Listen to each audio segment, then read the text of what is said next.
Well, I just want to say, first of all, welcome to everybody. My name, for those of you who are joining us via the Department of English's Facebook page, my name is JP Gritton. I teach fiction writing in the English department here at Duke. And it's just a huge pleasure to be introducing Joanna Pearson, whose latest collection of stories is really just a must read. I want to start by just thanking Joanna so much for being with us today, as well as the Trinity College of Liberal Arts and Dean Martin Smith for their support in the form of an innovative course enhancements. And then, of course, thanks as always to Quante Holden, without whom none of these events would be possible. Just a quick note about the fact that there are two of me on this meeting. There's me who's talking, and then there's the talking stick with my cringe-inducing author photo. But in any case, so we're going to open stuff up to a Q&A for members of the class, of course, and when that happens, basically I'm just going to pass the iPad down the row, and when you're asking a question, unmute yourself. And as soon as your question is over, unless you have some kind of follow-up, if you would please remember to hit mute again so we can avoid the crazy echo, because I'm going to, in the meantime, need to turn off the sound system in the room or risk deafening all of us. Okay, so just a little bit of background about the class. I mean, so introduction to the writing of fiction. We're following two kind of parallel tracks this semester. So in addition to reading essays by purists of the form, we're also looking at essays on the craft that explore the finer details of telling it slant. So in week 8, we're going to read Robert Boswell on surrendering control in fiction. In week 6, we'll hear from poet David Mura on voice. In 2 weeks' time, Alice McDermott is going to be joining the class to talk about the role of belief and conviction in fiction. So you're in very, very good company, Joanna. This week, the class read Fairy Tale as Form as Fairy Tale, an essay by Kate Bernheimer. So in this short essay, writer-scholar Kate Bernheimer suggests that through the abstraction of their worlds and the intuitive logic and the normalized magic that animate the plots, fairy tales hold a key for writers of fiction. It's a key, Bernheimer explains, to the door, quote, fiercely locked between so-called realism and non-realism, convention and experimentalism, psychology and abstraction. With writing, Joanna Pearson sets the story of a young woman on her way to visit grandmother against the backdrop of a global pandemic. Just as we do in the Brothers Grimm tale, we can't help but imagine the grisly fate of grandmother in dire need of medicines, as the narrator reluctantly accepts a ride from a troop of teenage revelers whose wolf masks seem both to kind of mock her and to invite her to cut loose. In writing, as in the rest of the ridiculously good stories of her Drew Hines prize-winning Now You Know It All, we, that is the careful but occasionally careless, the selfless but occasionally selfish, the pandemic afraid but pandemic fatigued, we all find, I think, a kind of cold comfort in a story like this one, but it's still a comfort. Nobody ever had a good or clear or easy answer to the question, what next? So Joanna Pearson's second collection of stories, Now You Know It All, was selected by Edward P. Jones for the 2021 Drew Hines Literature Prize.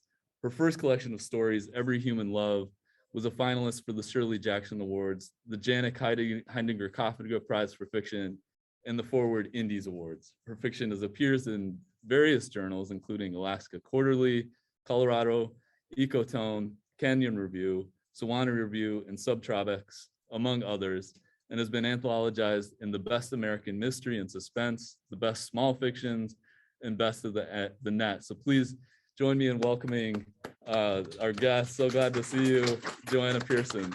Awesome to have you. Thank you. That was the most astute and beautiful synopsis of I'm going to get you to do that for everything I write, JP. That was great. You can give me on retainer. Well, yes, I would be glad to. I mean, it's cool to, to have been your friend before this, but then Yeah. also just to um, read that book and just kind of be floored by it.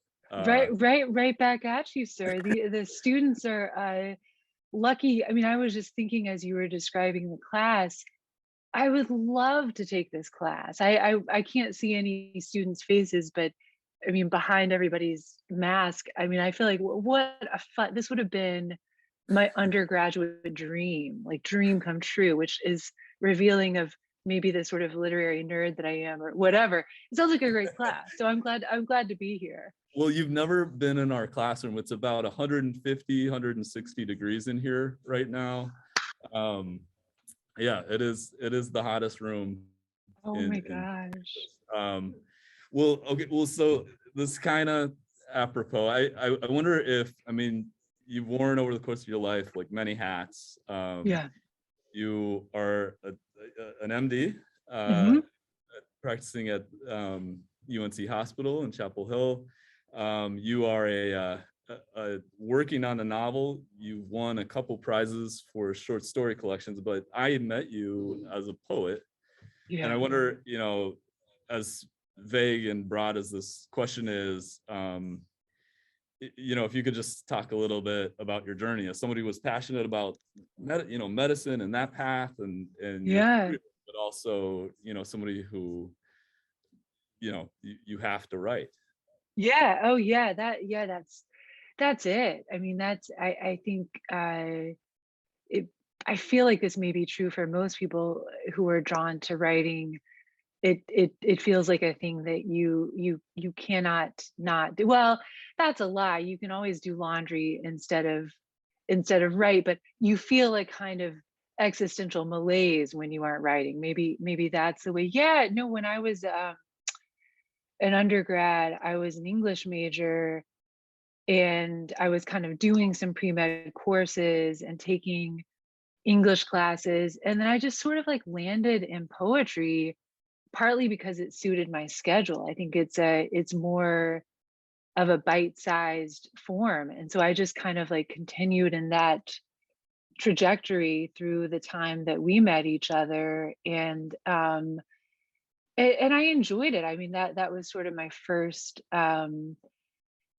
love. But then over time, I think I, I fell out of love with poetry. I mean, I that's really the only way to say it. I mean, I think I started to feel disenchanted with the form and kind of constrained by it. And so by the time it was really after you had moved away from Baltimore, it was really only after, I'd done a bunch of other things, gone to medical school, gotten an MFA in poetry, done my residency, had my first child, that I thought like, I just want to write fiction. And I think that was the first time I felt like I had permission because I hadn't taken enough classes like your excellent class. I don't think I felt like I had the background. I mean, I probably don't have the background, to be honest. But yeah, that's sort of, and now I like it and I don't want to stop doing it. So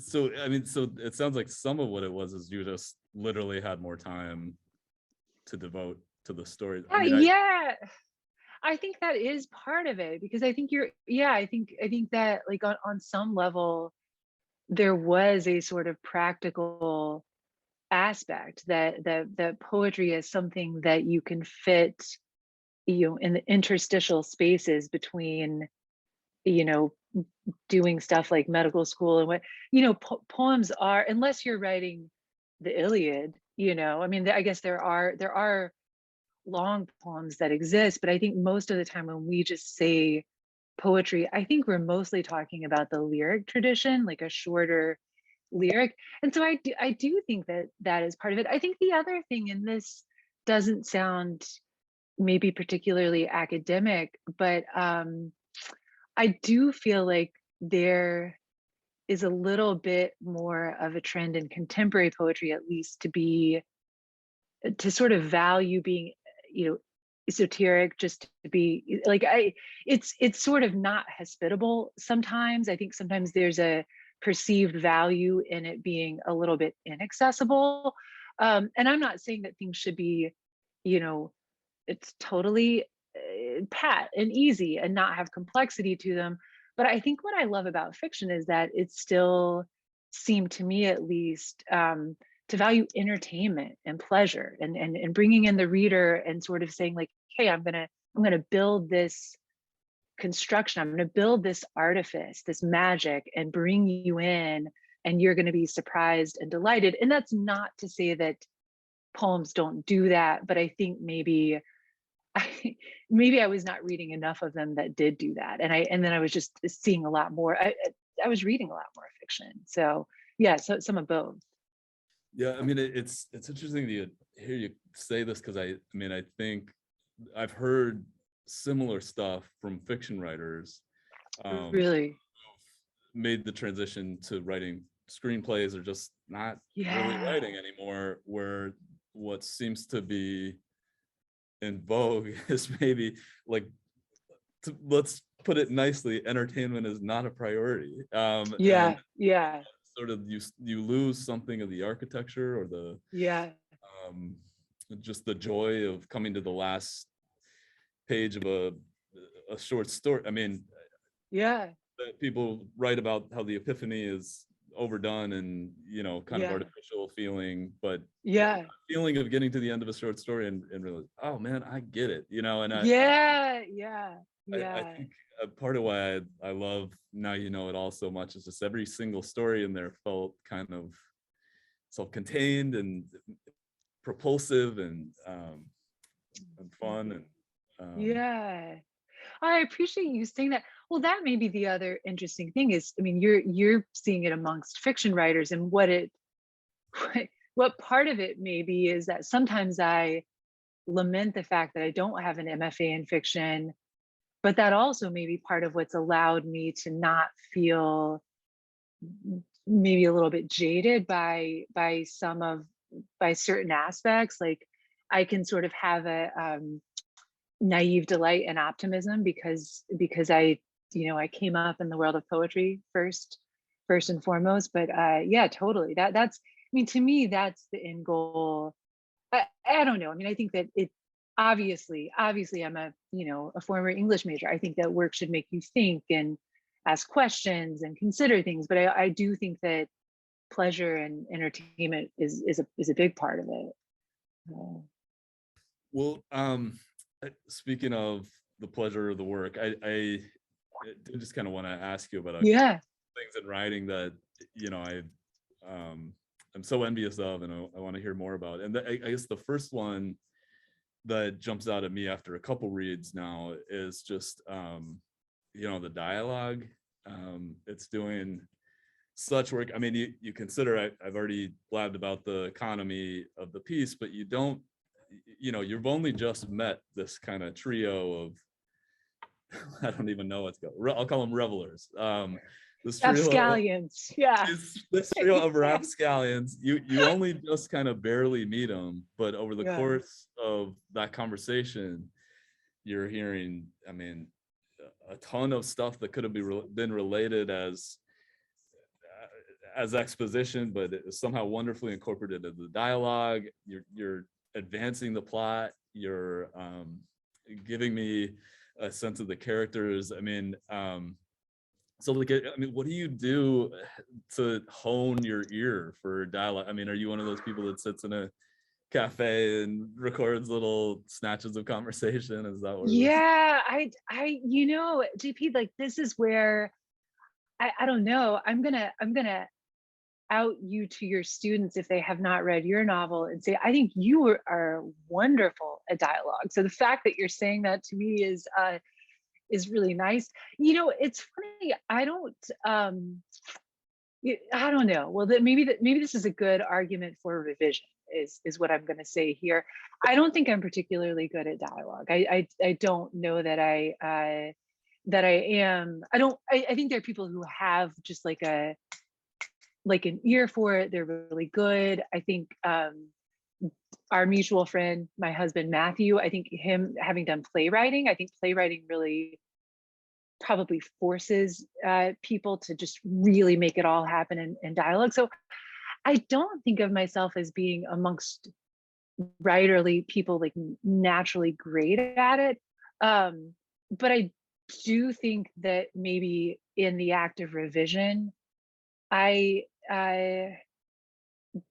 make it better. And I do think, to what you're saying about being in a cafe, I do think I'm very interested in how people talk. So I think that it's always of interest to me when I read good dialogue, or if I hear people who have certain particularities of speech, or I don't know, like I remember I I spent a year in Ireland on a postgraduate fellowship after I graduated, and just like hearing the way Irish people, like native English speakers, of course, but just like hearing their different phrasings and their different pet words that they use. I love that. I love that stuff. So I don't know if I answered your question or not, actually. No, I mean, you did. I think I had as you were talking about Ireland, I had this flashback to you. I don't know. It's at some point you imitated your grandma, maybe, and you have you're pretty gifted mimic, and I wonder if that's sort of just sort of inborn or whatever. Well, I think it probably is good training. I mean, if what we're getting at is, I mean, maybe what we're talking about is sort of the platonic ideal of what we all as writers or aspiring writers ought to be doing. And I think that that's right. The idea of listening and then mimicry as an exercise. One of the things that relates to this that we had to do as poetry students at Hopkins, um, we had to do imitations. And I actually think like doing and in our case, it was doing imitations of a particular poet. Like you would have to do a John Donne imitation or a, whoever imitation. And the explicit goal was not to like, the person who won the game was the one who made it the most like, if you found it, you'd be like, oh, this is a John Donne poem, or this is I don't know. I actually think that like as an exercise, whether it's dialogue or whether it's trying to write a Hemingway story, I think that mimicry as a practice probably is a good thing to do and to train one's ear. I don't know. I don't probably do it enough now, but yeah. Yeah, I mean, I used to assign a pastiche assignment, and there was something really useful and productive about it. But then there was also an irresistible temptation to write like, Cormac McCarthy or, Alice Munro for the rest of the semester. So it became kind of this, what's the word I'm looking for? Goyim, that got a little out of control. Well, so speaking of, sharp dialogue, the ear you have for voice, on rereading a few of these, I think another thing that really struck me is just how much place is part of this collection. And a few of them, it's either explicit or pretty easy to place them in Western North Carolina, which is a place that's near and dear to your heart. And then, Amoa Masamat, for right or wrong, I was kind of picturing as taking place at Chapel Hill and or thereabouts.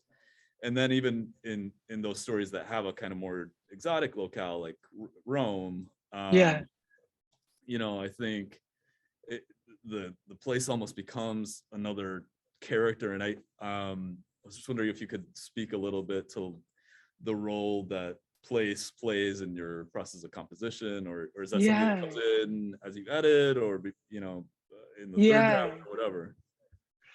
Yeah, that's a great question. What do I think about place? Well, I think it's funny, as you're saying this, I was just thinking that my other collection of short stories, a lot of those were very rooted in Baltimore, or even like a fictional Baltimore. I don't know. I mean, I guess place makes character. And part of the reason it's of interest is that it's part of what makes the character who they are. And I think part of what is sometimes interesting is that when you're growing up, when you're a certain age, you don't really have an awareness of place. It's the water that you're swimming in, but it's also what you take for granted. And then I think often, honestly, perhaps maybe around the time that one might go to college, or I mean, for me, that's probably when it was. I think it's only when you sort of get transplanted somewhere else that you suddenly have this kind of friction or this realization of like, oh, that was the place those were the quirks and the peculiarities of that place that formed me, or that place where I spent time. So yeah, I'm interested in that. And I think I'm also, for reasons that y'all could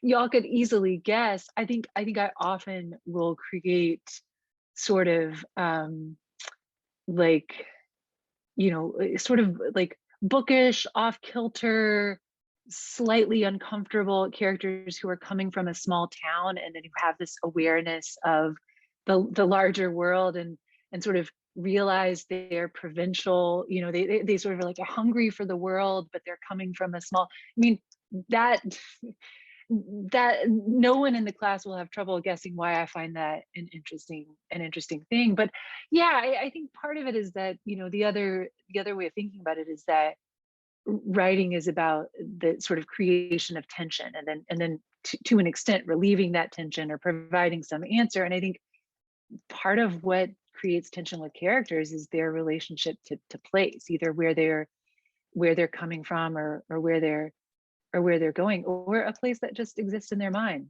Wyoming, like it's yeah. Did I answer that question? No, totally. Yes, you did. And I there's so much that you just said that I want to piggyback on and ask about. But I know you kind of gotta leave in a short while here. So I was wondering if you wouldn't mind, you're working on a novel. And I was wondering if you would be willing to read a bit out of it. If you Yeah, mind. I can. I brought two options. So I have Now You Know It All, and then the state of the novel is, if you were like, I'm going to clean out this closet, and then you're like, I'm going to clean it out, and you just like dump everything out on the floor, and then it looks sort of like you've like ripped it apart, but you're like, it's going to get all. So it's a little bit ripped apart right now. But what I could do is I could read a tiny bit from a story version of a chunk that will be in the novel. Just came out in the new Kenyon Review, so maybe I could Great. Yeah. do that. Yes, excellent. And your Um, novel sounds so much like my novel, except after emptying my closet, I gave it all to Goodwill and then just never looked at it again. oh my gosh, let me see here.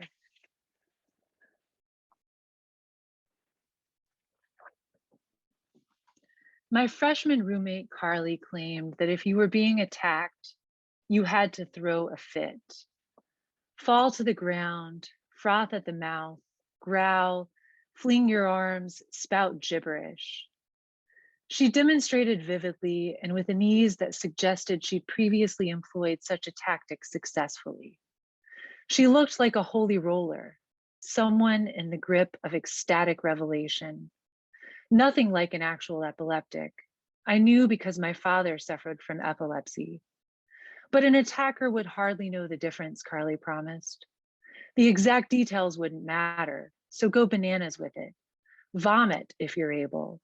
Let your eyes roll back in your head.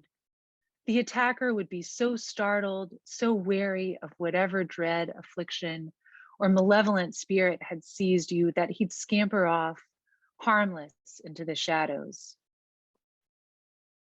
And another of the most vivid memories I have of Carly, She's presiding over a group of our dorm mates, passing out piping hot break and bake cookies straight from the toaster oven, along with a hand annotated chapter summary printed from a book called I Kissed Dating Goodbye. The girls, glossy haired and chirruping like a cluster of morning songbirds, sit cross-legged atop her loft bed, sprawled across her lavender comforter. They perch on my desk, straddle my desk chair. Cooing abundantly, they fill the room with soft exhalations and murmurs of assent. Their sweet breath combines with the scent of fresh baked cookies, mango body lotion, and tropical fruit hair conditioner to turn the air madly, clashingly fragrant, like that in a fine lady's boutique. Carly, her very name like a filigreed pink greeting card, is leading a small group derived from a large all-campus evangelical organization. She has a way of noticing the friendless and ushering them toward her, cultivating some secret specialness they each possess until it blooms. Already at age 18, she holds herself with an unflappable maternal authority.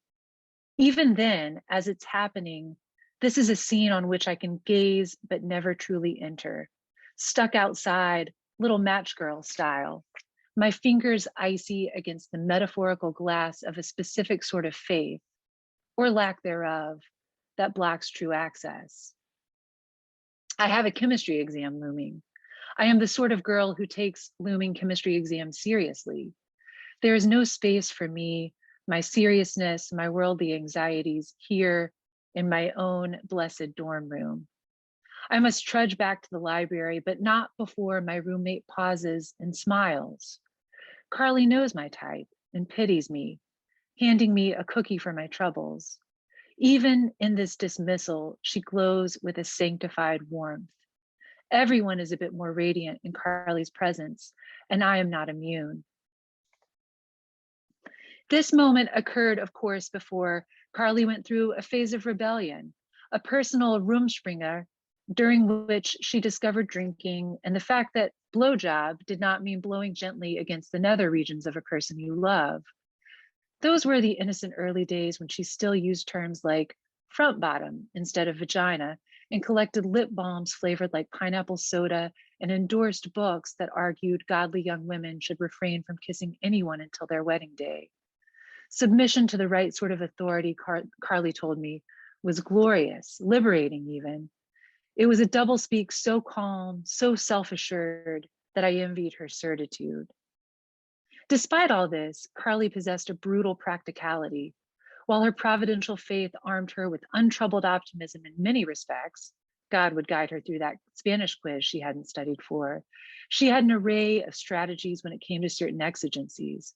She was a collector of tips gleaned from Oprah, ways to jab a pickpocket in the throat, or how to escape from a trunk in the event of a carjacking. She could change a flat in the time it took AAA to show up. She could remove a stain from white linen with her own spit. God would nod approvingly. She was prepared. Pink mace, a dainty purse-sized first aid kit, double-sided tape to secure a bra strap, emergency tampons, granola bars, a Swiss Army knife. Not 3 years after we met, Carly was dead. Maybe I'll stop there. Hold on. Look at her try to boost her book sales for the novel. Oh, you're shameless. No, this is the trouble. I was like, yeah, I've got to leave right when I set Carly up. She was dead. It's the trouble with reading a bit of a short story is that you're never going to finish it, and then there's a certain amount of like setting the stage, and then you think, well, what sentence am I going to end on? And you say to yourself, well, let's just leave the people in suspense. Yes, beautiful. I can't wait to read. Can I ask, does the rest of the novel follow these characters or that character, or are you? So it's sort of a it's a little bit of a melange. The way that I'm describing it is it's kind of in two chunks. So it's like a 2019 chunk, and then a right around 1999 going into Y2K 2000 chunk, and it's sort of centering around this murder of a college student named Carly that you heard about, and kind of all the different people who sort of radiate out from there's all sort of, even if it's not immediately apparent, they're all kind of connected to her, connected to her story. I sort of have fun. I've like got little like chunks in between that are sort of connector pieces where it's like, you know, an excerpt from a true crime blog and a podcast. And so the unifying event is this murder, but then it's all these different people, like, including someone who, as you go through, like probably was wrongfully imprisoned. Yeah, so it's sort of like my way of, I love literary fiction, whatever that means, which I realize that's kind of like a broad and open to debate. It's like, we know it when we see it. Like, we know what literary fiction is, right? Sure. I love literary fiction, but again, that idea of sort of entertainment and what's interesting to me. I think I'm also really interested in like the propulsive. Well, as are you, JP. I think the human beings, we crave narrative. We're interested in mystery. We're interested in sort of these kind of like certain primal stories, like love, death. Like this is just like, it's catnip to us. So yeah, and I think it's a little bit, you know, it's interesting when I was like when I was sending out a draft of it,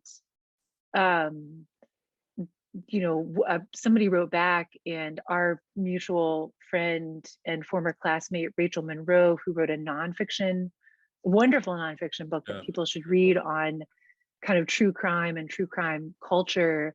The person was like, oh, I mean, this is fiction, but I sort of think about some of the questions that she raised about sort of the complexity of the complexity and some of the problematic aspects of our interest in that. So all of that and then some is Right. what it's. Yeah. I cannot wait. Well, I want to open it up to the room, so to speak. Forgive in advance. It'll probably take us a second to pass the iPad about. No problem. But does anybody have a question for Joanna that they're wanting to ask? I wish I could see everybody's face. I know. So Well, I could think just, you like... will now. Hold on a sec. Yeah, there you go. Let's see. Oh, hi. Oh, Fans. it's in the tiny square. Yeah, hi. There you go. Oh, I wish I could take this class. I would just be right there with everybody. Someday soon, we won't have to worry about people in wolf masks driving around, spreading stuff around. I'm gonna hand it down the line here. Sure.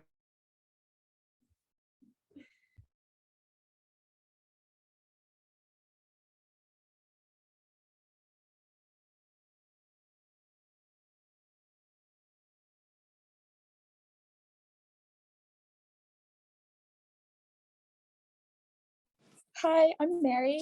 I'm the first one up for a workshop next week. And so this is actually the perfect question for me because I'm more of a novel writer than a short story writer. And so the idea I wrote about came from a novel, and I was wondering how you kind of changed your short story idea into a novel, and like what the process of that was and how it was different. Oh, that's a wonderful question. And Mary, I'm really jealous of you because I think you might be right that people have a length and a form that is intuitive to them. I sort of think about it. My analogy is with running because I sit all day, so I like to run. And I sort of think anybody who run is sort of instinctively, you're either like a sprinter or a middle distance runner or a distance runner or like a marathoner, ultra marathoner. So I've heard of other people who say like they intuitively think in terms of like a novel scale, and they'll say like I have a hard time breaking it down to a short story. You know, my intuitive distance probably is a short story. Like if I tend to operate in chunks of 5,000 to 7,000 words. That's the only, I don't know, that's just sort of what I've done. So for me, I had to not intimidate myself. And so I had to sort of say, I'm not working on anything longer than a short story. Let me try and write a short story that's interesting to me and that I could imagine sort of zooming out and kind of taking an incidental character here and kind of like exploding that into another chunk, another short story. I had to start at the building block of a short story and kind of like work my way outward and then sort of find a shape and then sort of go back through and kind of try and pull it all together. So yeah, I have to sort of start small and see if I come up with a world that's compelling and build outward. But I know there are people who I think they may have much more organized and larger minds than I do. And I think they start with the outline and the frame of novel first. So does that answer your question? Yeah, I think so. Yeah. Sorry It's a about great that. one. And no, I liked it. It was like a remix. I think people do it different ways though. And I wonder, you know, JP might also have an answer that's different from mine. Well, that was what you know, for someone who does, you know, you've got this huge idea, but you're obviously also submitting, and you know, unless it's kind of a smaller workshop, there's really no room to workshop like a novel. It's just not gonna happen in this context. So a lot of what, you know, for better or worse, we teach is just how to write the short fiction form. Yeah, exactly. You've got this huge idea, and I guess I'm wondering, you know, when you decided to send stuff out as short fiction, I mean, how did you, is that a sentence just kind of innate where you think, oh, this would make a good short story? I mean, how do you know? Is that something you know, time, or you might be giving me more credit than I'm due in terms of having a huge idea. I think I actually have small ideas, and then I sort of let the small ideas sort of, it's an accretion of small ideas. And I truly do think, I think there are people who are like, you know, like Michael Craig, you know, he's like, I've got an idea. There was a park and we brought dinosaurs back and I think there are big idea people, and I actually think like, and maybe it's again what I've had practice in. I think I start at the unit of the short story, and then I do believe there is a kind of momentum. It's like once you think like, all right, well, here's this view, and then, well, what about the guy that the roommate was dating, and what about the professor that, it's like, then you sort of, it builds out. So I think the way that I'm doing it is already well suited for having some short story chunks. I don't know if that answers what you're saying. So I guess what I would say is like, I'm taking a short story and like building more rooms onto it and then calling it a house. Like, but I'm starting with like a tiny room in the desert, really. Sure. Any other questions from the room for Joanna? Just pass the stick. Well, people are maybe thinking of one or two. I was curious, and this kind of got asked at a reading you gave some months back, but I guess I'm wondering if you ever, in your practice, you find your storyteller brain kicking on, or when you're writing stories, vice versa. You know, Joanna, the MD, is suddenly sitting at the desk. I mean, is there any kind of cross-pollination, or do they inform each Yeah, other in any way? I am certain they do indirectly. So I'm absolutely certain in the way of you know, everything's getting everything's getting metabolized and you know running through and eventually turns into a writing idea. But I would say not particularly directly. Like what one time someone that I was talking to said, "Oh, do you want to diagnose your characters?" And I was like, "No, never, never." Like if anything, I think that the world of fiction and creating characters and people, there's so much richness and complexity. And then often what I think, I don't know if you mentioned this to the students, what by day I'm a psychiatrist. That's the particular type of job I'm doing. Yeah, and so by day, again, I'm constantly aware of how of necessity, sometimes you have to oversimplify or be somewhat reductive in your approach to something just because of practical pressures. So yeah, I think indirectly, yes, but in a direct way, no, never. And I always think to myself, it would really freak me out if I went to my doctor or my therapist or my whomever, my hairdresser, I don't know anybody. And then I knew that they were a fiction writer, and I thought, oh, they just are going to like lift the story and fictionalize it, and like it'll be like so explicitly. I will say I don't do that because that it just doesn't. I think it's unnecessary. I think that's the whole beauty of fiction is you like there's so much in the world, there's no need to do that, but I also feel like it would be a little weird. But yeah, I think definitely part of my attraction to psychiatry specifically probably was the narrative aspect. I am sure that that's part of what drew me in the first place. Yeah, I mean, it strikes me about the whole collection. I mean, nobody's there was a phrase I remember reading. I think his name is, he's the psychiatrist that first kind of railed against the overprescription of opiates in the Mm-hmm. field. He had a phrase, the worried well. Mm-hmm.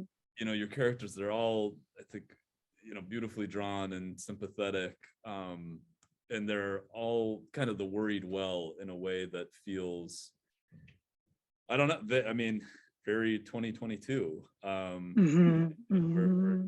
just all kind of coping with this circumstance that there's no good answer to. Yeah. Well, any final questions? This may just take us just a little bit to get the Sure. down there. Sorry about that.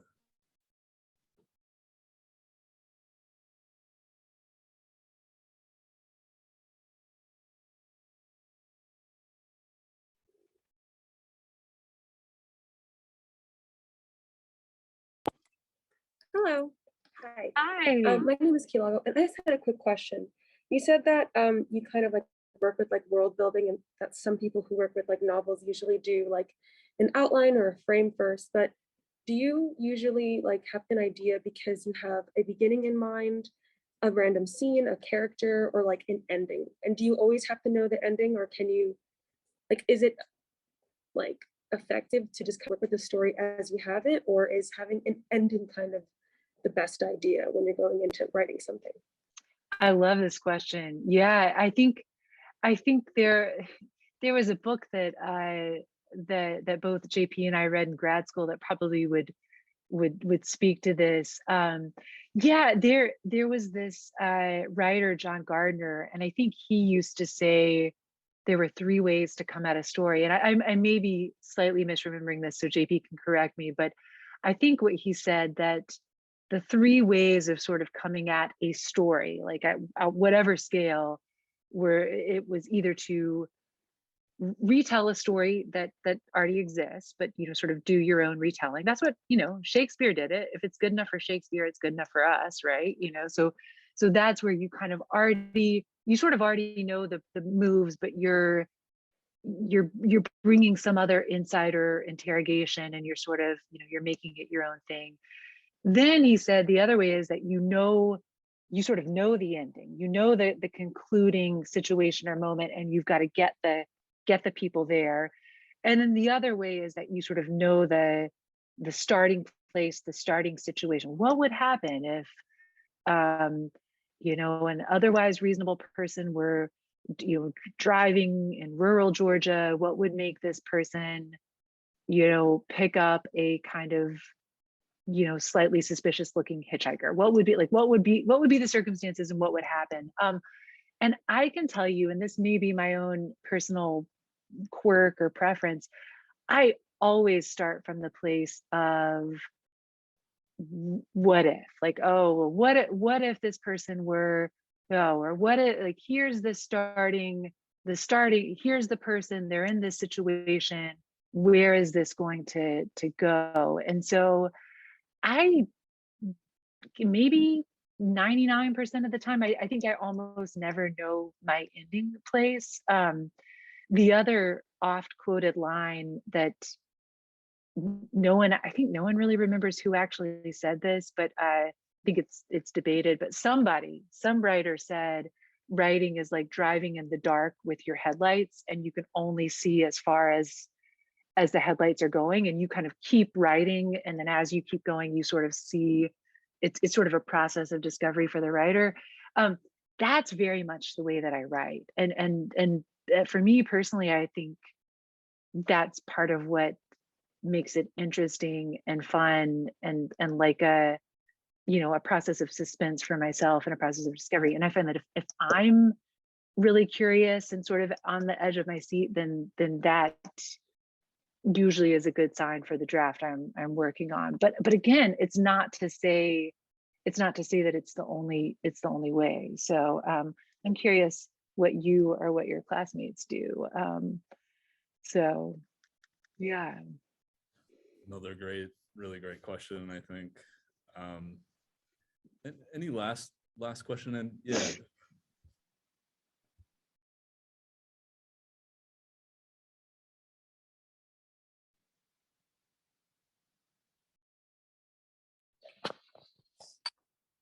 All good? Oh, hi. Thank you so much for joining us and taking time to talk to us.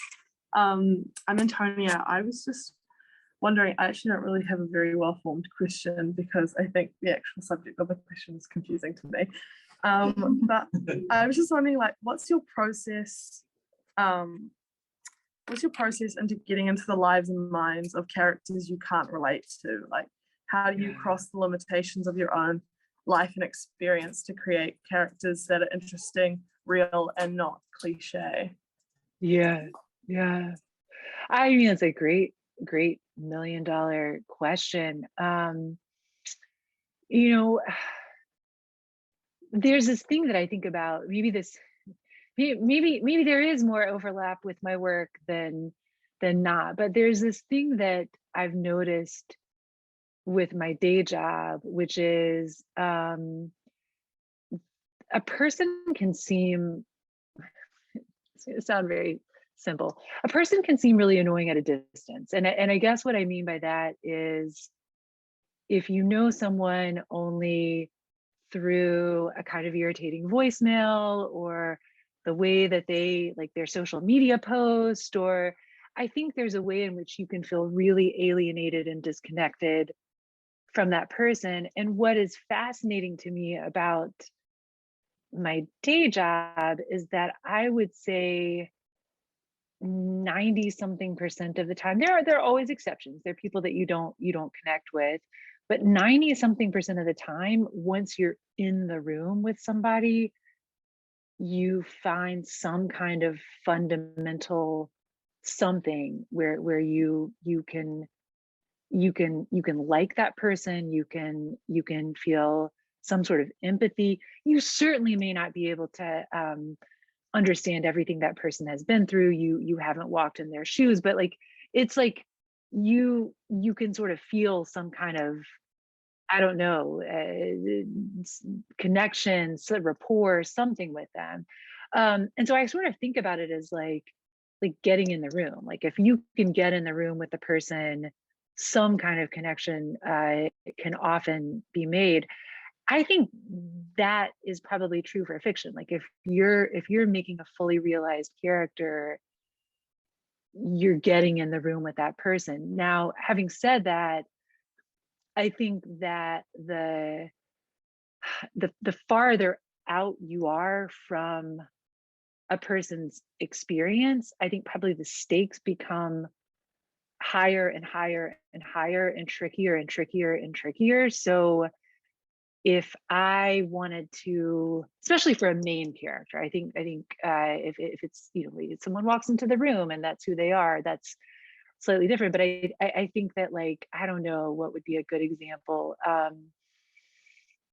I don't know, if I were trying to create a main character who you know, was like a Syrian refugee who had just had, I think I would feel very daunted by that, and that might not be the appropriate thing for me to take on with the skill set that I have, which is not to say that maybe it couldn't be done by somebody. So I guess if I'm answering this question, I guess I would say I really think about, like, can you get in the room with that person? Like, what common kind of human, you know, thread can you find with a person who's had different experience from you if you're going to create that character? And then I honestly think, like, if it's too far and you're like, I'm not going to be able to do it well, and like this might be, you know, a cliche, or this might, like, heaven forbid, it might hurt someone's feelings, or they might feel like they're minimizing my, like, if you don't have the knowledge to really enter and do it well, I think that, like, you know, maybe you say, well, that was a draft that didn't work out, or like maybe that's just not the character that you were meant to do at that given moment. I don't know. JP, am I answering this question? No, I mean, you're, I think, articulating the complexity of it so well. I mean, a lot of my assignments if not in intro, then in the intermediate fiction class I teach, a lot of them are about rewriting or reimagining the sort of the first way of John Gardner telling a story, right? Like take a story and write a kind of cover or respond to it in some ways. And the problem with doing that, or I mean, one peril is that the difference between like homage or even empathy and appropriativity is like razor thin. So I think what you're saying totally makes a lot of sense. It's fraught.